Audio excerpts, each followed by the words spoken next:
નમસ્તે વિદ્યાર્થી મિત્રો, આપણે આપણો ચોથો યુનિટ બરાબર છે કમ્પ્લીટ કર્યો. વન્ડરફુલ ક્રિએશન, અદ્ભુત સર્જન. આશા રાખું છું કે તમે દરેકે વિડીયો જોયો હશે. આ શોર્ટ નોટ આપણી સૌથી મહત્ત્વની છે. સાંભળજો, સૌથી મહત્ત્વનો પાઠ આપણો ગણી શકાય. ટોટલ જેટલા પાઠ છે એમાં આ પાઠમાંથી તમને શોર્ટ નોટ પૂછાવાની પૂરેપૂરી શક્યતા છે. બરાબર છે? તો ચલો શોર્ટ નોટ સમજાવું છું. પહેલી શોર્ટ નોટ છે આપણી ડિટેલ્સ ઓફ વન્ડરફુલ ક્રિએશન. પાઠમાં મેં તમને વાત કરેલી કે ભાઈ આ પેરેગ્રાફ આ શોર્ટ નોટમાં વપરાશે, કઈ શોર્ટ નોટ આવશે એના વિશે આપણે ચર્ચા કરી ચૂક્યા છીએ. તો શોર્ટ નોટનું નામ છે ડિટેલ ઓફ વન્ડરફુલ ક્રિએશન. બરાબર, અદ્ભુત સર્જનની જે ડિટેલ્સ છે ખરી. તો અહીંયા ભગવાને કઈ કઈ ડિટેલ્સ જે પોતાના સર્જન, માતાના સર્જનમાં મૂકી હતી એના વિશે અહીંયા વાત કરેલી છે કે ભાઈ માતાની અંદર ઘડતી વખતે એમને કઈ કઈ બાબતોને ધ્યાનમાં લીધી હતી, કેવી બનાવવા ઈચ્છતા હતા, એના વિશે અહીંયા વાત કરેલી છે. તો પહેલું જ ટોપિક અહીંયા આપેલો છે કે ભાઈ mother is a wonderful creation of God. મતલબ ટાઇટલ ઉપરથી જ વાક્ય બનાવી દેવાનું. પહેલું વન્ડરફુલ ક્રિએશન કીધું છે તો સીધું mother is a wonderful creation of God, પહેલું વાક્ય તૈયાર થઈ ગયું આપણું.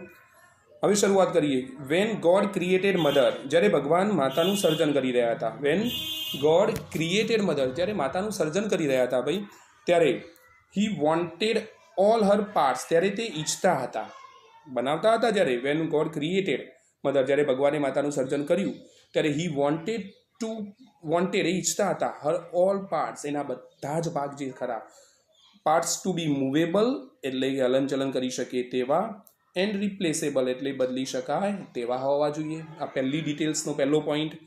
બરાબર છે? પહેલું વાક્ય તો સિમ્પલ હતું કે ભાઈ મધર ઇઝ અ, ટાઇટલ ઉપરથી જ બનાવી દીધું આપણે કે mother is a wonderful creation of God. બીજું વાક્ય આપણે બનાવ્યું કે વેન ગોડ ક્રિએટેડ મધર, જ્યારે ભગવાને માતાનું સર્જન કર્યું ત્યારે હી વોન્ટેડ ઓલ પાર્ટ્સ, એ ઈચ્છતા હતા કે એના બધા ભાગ જે ખરા એ કેવા હોવા જોઈએ? મૂવેબલ એટલે હલનચલન કરી શકે તેવા, અને રિપ્લેસેબલ એટલે બદલી શકાય તેવા. બરાબર છે? ચલો હવે બીજી ડિટેલ્સમાં શું હતું? હર લેપ ડિસઅપિયર, એનો ખોળો જે અદ્રશ્ય થઈ જાય છે. બરાબર, ડિસઅપિયર એટલે અદ્રશ્ય થઈ ગયું. વેન સી સ્ટેન્ડ્સ અપ, બીજું ડિટેલ્સમાં પોઈન્ટ આપણો કે માતા જ્યારે ઊભી થાય છે, her laps disappears when she stands up, જ્યારે તે ઊભી થાય છે ત્યારે એનો ખોળો અદ્રશ્ય થઈ જાય છે. બરાબર, પહેલાં પાર્ટ્સ વિશે વાત કરીએ, પછી એના ખોળા વિશે. હર લેપ એટલે ખોળો, તમને ખ્યાલ છે.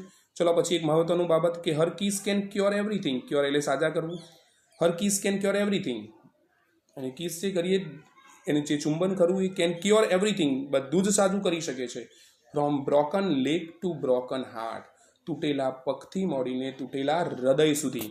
બરાબર, માતાના પ્રેમની અંદર એટલી તાકાત ભગવાન મૂકી હતી કે ભાઈ તે ગમે તે બાળકને થયું હોય, મતલબ શરીરનો ગમે તે ભાગ તૂટ્યો ભાગ્યો હોય કે માનસિક રીતે, બરાબર, મનથી પણ ભાગી ગયું હોય તો બ્રોકન હાર્ટ જેને કહીએ છીએ આપણે, એ સાજું કરી શકે છે.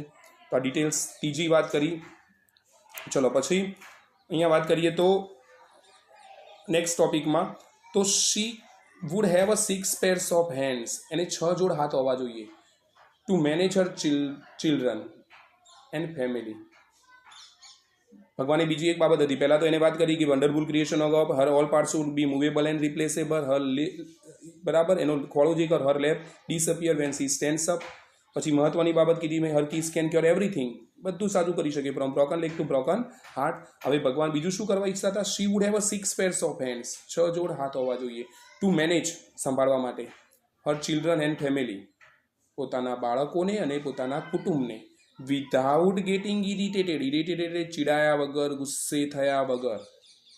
C would have a 6 pairs of hand, 6 જોડ હાથ જોવા જોઈએ. શું કરવા માટે? તો પોતાની ફેમિલી અને પોતાના બાળકોને મેનેજ કરવા માટે. એ પણ કેવી રીતે? ગુસ્સે થયા વગર, ચીડાયા વગર. બરાબર છે? ઓકે, પછી ચલો 6 જોડ હાથની વાત કરીએ. હવે she would be able to run on any food available, તે હોવી જોઈએ. She would be able to run on, તે ચલાવી શકે, ગુજરાન ચલાવી શકે, જે ખાવાનું હોય એનાથી, જેટલું હોય, જેટલું ઘરમાં હોય એટલાથી પોતાનું ગુજરાન ચલાવી શકે. અવેલેબલ એટલે ઉપલબ્ધ. આ એક મહત્વનો ગુણ છે. She would be able to run on any food available. બરાબર છે? પછી એને તમને ખ્યાલ હશે પાઠની અંદર કે 3 જોડ આંખો હોવી જોઈએ. તો she would have a 3 pairs of eyes. She would have a 3 pairs of eyes, એની 3 જોડ આંખો હોવી જોઈએ. હવે એ 3 આંખો શાના માટે? એ અહીંયા પાછો આખો પ્રશ્ન એડ કરી દેવાનો કે 1 pair, એક જોડ, that see her children through close doors, એક જોડ જે પોતાના બાળકોને બંધ દરવાજે જોઈ શકે. બરાબર, અહીંયા પહેલે લખ્યું તમે કે she would have 3 pairs of eyes, તો 3 જોડ વિશે વાત કરી દેવાની. તો 1 pair that sees her children through close the doors. બરાબર. પછી બીજી જોડ another pair, to look at the children, બાળક સામે જોવા અને કહેવા, I understand and I love you, જે પોતાના બાળકને જોઈ શકે ને કહી શકે કે હું તને સમજી શકું છું, હું તને ચાહું છું, વિધાઉટ અટરિંગ એટલે બોલ્યા વગર એક પણ શબ્દ, અટર એટલે બોલવું થશે, તો વિધાઉટ અટરિંગ અ વર્ડ, એક પણ શબ્દ બોલ્યા વગર તે પોતાના બાળકને કહી શકે છે હું તને સમજી શકું છું, હું તને ચાહું છું. બરાબર. તો આ બીજી જોડની વાત કરી. અને ત્રીજી જોડ એન્ડ ધ થર્ડ પેર, બરાબર છે. ત્રીજી જોડ and the third pair to see all the secret thing, અને ત્રીજી જોડ બધા જ ખાનગી બાબતોને જાણવા, વિધાઉટ ઓપનિંગ ધેમ, એમને બહાર પાડ્યા વગર, માતા કશું બોલ્યા વગર તમારા જે સિક્રેટ થિંગ હોય છે એને જાણવા માટે ત્રીજી જોડ.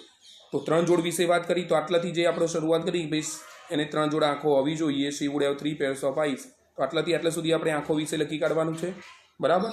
અને છેલ્લે અહીંયા વાત કરી છે કે હર ટીયર્સ કુડ બી, એને આંખમાં આંસુ આવ્યા હતા, ભગવાને સર્જન નહોતું કર્યું છે તો એના આંખમાં આંસુ આવી ગયા હતા. તો her tears could be for pain, આંસુ શેના માટે હોવા જોઈએ? તો હર ટીયર્સ કુડ બી હોઈ શકે ફોર પેઇન એટલે કે કોઈ તકલીફ થાય તો, જોય એટલે આનંદના, ઓર પ્રાઇડ એટલે કે ગર્વ, પ્રાઇડ એટલે કે કોઈ ગર્વ અનુભવે તો પણ એને આંખમાં આંસુ આવી જાય. બરાબર. પ્રાઇડ એટલે યાદ રાખજો ગર્વ. ડિસઅપોઇન્ટમેન્ટ એટલે હતાશા થશે, નિરાશા થશે. અને લોનલીનેસ એટલે એકલતા. તો her tears could be for pain, joy, pride, disappointment or loneliness. તો આપણી જે શોર્ટ નોટ રહી વન્ડરફુલ ક્રિએશન, મેં ફરીથી બોલું છું કે મોસ્ટ આઈએમપી છે. શરૂઆત તો ટાઇટલ ઉપરથી જ કરી આપણે કે ભાઈ mother is a wonderful creation of God. પછી ભગવાને જ્યારે બનાવી રહ્યા હતા, વેન ગોડ, અહીંયા જે શરૂઆત કરી વેન ગોડ ક્રિએટેડ મધર, બનાવી રહ્યા હતા ત્યારે ભગવાન શની વાત કરી રહ્યા હતા? ભાઈ શું ધ્યાનમાં રાખ્યું એને? ક્રિએટેડ મધર, ત્યારે હી વોન્ટેડ, શું ઈચ્છતા હતા બધું લખવાનું છે. Her all part should be movable and replaceable. પછી એને ખોળો છે જે ઊભી થાય ત્યારે અદ્રશ્ય થઈ જાય છે. Kiss can care everything. અને પછી એને 6 જોડ હાથ અને 3 જોડ આંખો, અને આંખોનું દરેક આંખ વિશે લખવાનું, એટલે આપણી શોર્ટ નોટ તૈયાર. બરાબર છે. તો મોસ્ટ આઈએમપી શોર્ટ નોટ છે. સારી રીતે પાકી કરજો, વારંવાર બોલું છું, પાકી કરીને નોટમાં લખી રાખજો. બરાબર છે. તો સારું, ચલો આ શોર્ટ નોટ તો તમને ખ્યાલ આવી ગઈ. નેક્સ્ટ વિડીયોની અંદર તમને બીજી શોર્ટ નોટ સમજાવીશ.